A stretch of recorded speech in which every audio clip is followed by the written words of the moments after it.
10th class का history subject का chapter 4 है भारत में राष्ट्रवाद। चैप्टर 4 है भारत में राष्ट्रवाद। दीर्घोत्तरीय प्रश्न उत्तर है। पहला क्वेश्चन है, असहयोग आंदोलन के कारण एवं परिणाम का वर्णन करें। इसका आंसर है, असहयोग आंदोलन महात्मा गांधी के नेतृत्व में प्रारंभ किया पहला आंदोलन था। पहला पॉइंट है इसका, खिलाफत का मुद्दा लेकर सरकार पर दबाव बनाना। दूसरा है, पंजाब में सरकार की बर्बर कार्रवाई के खिलाफ न्याय प्राप्त करना। और तीसरा पॉइंट है, स्वराज्य की प्राप्ति करना। असहयोग आंदोलन के अचानक रुकने से निम्नलिखित परिणाम हुए थे। पहला परिणाम है, गांधी जी की गिरफ्तारी हुई थी। और दूसरा परिणाम है, खिलाफत के मुद्दा का अंत हो गया था। और तीसरा परिणाम है, स्वराज्य की प्राप्ति नहीं हुई और न ही पंजाब में बर्बर कार्यवाही के विरुद्ध न्याय प्राप्त हुआ। चौथा परिणाम हिंदू मुस्लिम एकता भंग हो गई। अब पांचवा परिणाम है, कांग्रेस एवं गांधी जी के प्रति पूरे भारतीय जनता का विश्वास जगा। और छठा परिणाम है, चरखा एवं करघा को भी बढ़ावा मिला।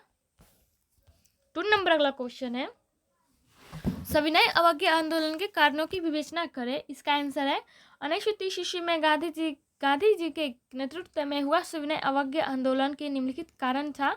पहला कारण, साइमन कमीशन। इस कमीशन के 7 सदस्य आयोग में एक भी भारतीय ना होना। दूसरा कारण था नेहरू रिपोर्ट। इस रिपोर्ट का कांग्रेस के सर्वदलीय सम्मेलन में स्वीकृत नहीं होना। तीसरा कारण था विश्वव्यापी आर्थिक मंदी। 1929 से 30 ईस्वी की विश्वव्यापी आर्थिक मंदी से देश में बेरोजगारी, गरीबी आदि का बढ़ना। चौथा कारण है समाजवाद का बढ़ता प्रभाव। इससे कांग्रेस आंदोलन के लिए दबाव महसूस करने लगा। पांचवा परिणाम है इसका, क्रांतिकारी आंदोलनों का उभार। देश के विभिन्न क्षेत्रों में क्रांतिकारी आंदोलनों का उभर कर सामने आना। और छठा परिणाम है पूर्ण स्वराज की मांग। कांग्रेस द्वारा पूर्ण स्वराज की मांग करना। सातवां परिणाम है गांधी जी का समझौता रूस। ब्रिटिश शासन द्वारा गांधी जी का 11 सूत्री समझौता प्रस्ताव न मानना। 3 नंबर अगला क्वेश्चन है, भारतीय द्वारा वर्नाक्यूलर प्रेस एक्ट का विरोध क्यों किया गया। इसका आंसर है, वर्नाक्यूलर प्रेस एक्ट 1878 ईस्वी में लॉर्ड लिटन के द्वारा पारित किया गया। इसके तहत भारतीय भाषाओं में प्रकाशित होने वाले सभी समाचार पत्रों पर नियंत्रण लगा दिया। यह एक्ट अंग्रेजी में प्रकाशित भारतीयों ने इस एक्ट का जोर से विरोध किया। इस अधिनियम के तहत किसी भी भारतीय भाषाओं में प्रकाशित समाचार पत्रों को न्यायालय में अपील करने का कोई अधिकार नहीं था। इसलिए भारतीय ने वर्नाक्यूलर प्रेस एक्ट का विरोध किया। 4 नंबर क्वेश्चन है, राष्ट्रवाद के उदय के कारणों एवं परिणामों की चर्चा करें। इसका आंसर है, राष्ट्रवाद के उदय के कारण, पहला कारण है यूरोप में फ्रांसीसी क्रांति तथा नेपोलियन की विजय शक्ति से राष्ट्रवादी भावना का उदय हुआ। दूसरा कारण है, नेपोलियन ने अपने द्वारा विजय प्राप्त राज्यों में राष्ट्रवाद की भावना को जगाने लगा। तीसरा है कारण, शिक्षित मध्यम वर्ग जैसे शिक्षक, व्यापारी आदि के उदय से राष्ट्रवादी भावनाओं का विकास हुआ। ऐसे वर्ग क्रांतियों में महत्वपूर्ण भूमिका अदा किया था। राष्ट्रवाद के उदय का प्रभाव है, निम्नलिखित प्रभाव है। पहला प्रभाव है, राष्ट्रवाद के उदय के प्रभाव से अनेक क्रांतियों और आंदोलन हुए। दूसरा प्रभाव है, जिससे अनेक नए राष्ट्रों का उदय हुआ। तीसरा प्रभाव है, यूरोपीय राष्ट्रवाद के विकास का प्रभाव एशिया और अफ्रीका में भी पड़ा और यहाँ भी राष्ट्रीय आंदोलन प्रारंभ होने लगा। चौथा प्रभाव है, राष्ट्रवाद के उदय के प्रभाव से निरंकुश शासकों का प्रभाव कमजोर हो गए। पांचवा प्रभाव है, राष्ट्रवाद की भावना से यूरोप के प्रत्येक शक्तिशाली राष्ट्र समाजवादी दौर में शामिल हो गया। 5 नंबर क्वेश्चन है अगला,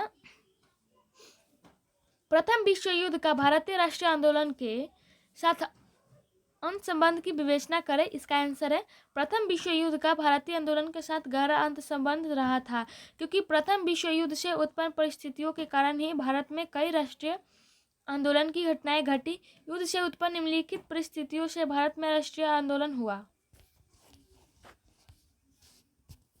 पहला कारण प्रथम विश्व युद्ध के बाद भारत की आर्थिक स्थिति बिगड़ गई। देश में बेरोजगारी, गरीबी, महंगाई बढ़ने लगी। इन समस्याओं से प्रभावित होकर भारतीयों ने ब्रिटिश शासन के खिलाफ आंदोलन प्रारंभ करने लगे। दूसरा है कारण, प्रथम विश्व युद्ध में भारत सहित पूरे एशिया और अफ्रीका में राष्ट्रवादी भावना को मजबूत बना दिया और देश के विभिन्न क्षेत्रों में आंदोलनों होने लगा। 6 नंबर क्वेश्चन है, भारत में मजदूर आंदोलन के विकास का वर्णन करें। इसका आंसर है, यूरोप में औद्योगिकीकरण और मार्क्सवादी विचारों के विकास का प्रभाव भारत के मजदूरों पर भी पड़ा। यहाँ के मजदूरों में भी जागृति आई। गांधी जी ने भी मजदूरों के हक की मांगों का समर्थन किया। उद्योगपतियों द्वारा मजदूरों पर हो रहे शोषण को रोकने तथा इनके मांगों को मनवाने के लिए 31 अक्टूबर 1920 ईस्वी को कांग्रेस पार्टी ने all India trade union Congress AITUC की स्थापना किया था। मार्क्सवादी विचारों को लोकप्रियता ने मजदूर आंदोलन की ओर अधिक मजबूत बनाया, जिससे ब्रिटिश सरकार की चिंता बढ़ी और मजदूरों के खिलाफ दमनकारी उपाय भी किए गए। लेकिन 1930 ईस्वी में मजदूर 3 संगठनों, all India trade union Congress, दूसरा है हिंद मजदूर संघ, तीसरा है यूनाइटेड ट्रेड यूनियन कांग्रेस में विभाजित होने से कमजोर हो गया। 7 नंबर क्वेश्चन है अगला, भारतीय राष्ट्रीय आंदोलन गांधी जी के योगदान की विवेचना करें।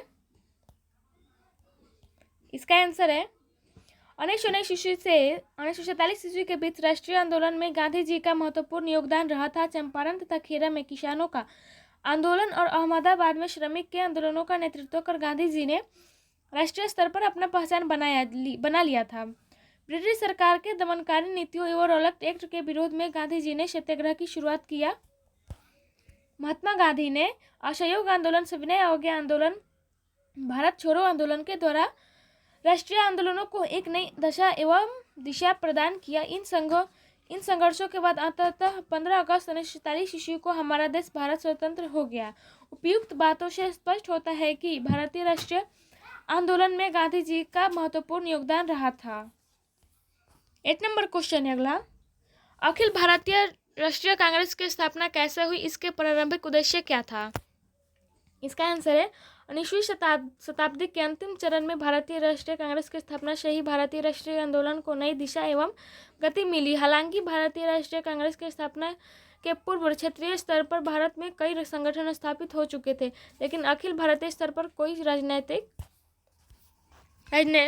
संगठन नहीं था जो भारतीय राष्ट्रवादियों के लिए मार्ग प्रशस्ति का काम कर सके। लॉर्ड लिटन द्वारा बनाए गए प्रेस अधिनियम और शस्त्र अधिनियम का भारतीयों द्वारा जबरदस्त विरोध किया गया, जिसके कारण सरकार को प्रेस अधिनियम वापस लेना पड़ा था। राष्ट्रवादियों को लगने लगा कि संगठित होकर विरोध करना ज़्यादा कार्रवाई होगा। लॉर्ड लिटन के काल में दूब इस्टर्बल विवाद का यूरोपियनों द्वारा संगठित विरोध से प्राप्त अंततः 1883 के दिसंबर में इंडियन के सच्चिदानंद मोहन बोस ने कलकत्ता में नेशनल कांग्रेस नामक एक अखिल भारतीय संगठन का सम्मेलन बुलाया, जिसका उद्देश्य राष्ट्रवादियों को एकजुट करना था।